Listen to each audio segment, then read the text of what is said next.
দিদির বাড়ি থেকে বেরিয়ে বোনের ছিল চোখের চেকআপ, ও করিয়ে নিল। তারপরে দেখা হয়েছিল দাদার সাথে, দাদা বাড়ি ছেড়ে দিল। বাড়িতে ঢুকতে না ঢুকতে মা দিয়েছিল তরমুজ খেতে। তারপরে আমি অর্ডার দিয়েছিলাম ব্লিঙ্কিট থেকে চাল, সেটা এসেছিল ভাঙা। তো মনের দুঃখে কি করব, বাজার করতে চলে গেছিলাম।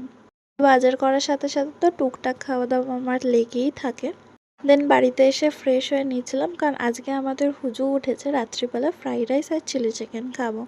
এই যা ভাবা তাই কাজ, ঝটপট ফ্রেশ হয়ে চলে এসেছি প্রিপারেশন নিতে। বোন আর পিসি আমার সাথে অনেকটা হেল্প করেছে। পিসি ম্যারিনেট করেছে, বোন কাটিং করে দিয়েছে। ম্যারিনেট করা চিকেনটা 1 ঘন্টা রাখার পর ফ্রিজে, তারপর ওটাকে ভেজে প্রিপারেশন রেডি করছিলাম ফ্রাইড রাইস আর চিলি চিকেনে। বরাবরই আমি রান্না করতে ভালোবাসি বলে সবাই আমাকে হেল্প করে দেয়, রান্নাটা পুরোপুরি আমাকেই করতে হয়।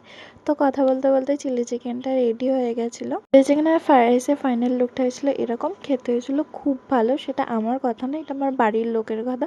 সবাই খেয়ে আমাকে বলেছিল খুবই সুন্দর হয়েছে। তারপর রাতের দিকে বোনের আর আমার খেতে ইচ্ছা করেছিল আইসক্রিম, তাই ব্লিঙ্কিট থেকে অর্ডার করেছিলাম 2টো ডাবল চকলেট আইসক্রিম। তো দেখা হচ্ছে নেক্সট একটা ভিডিওতে। টাটা।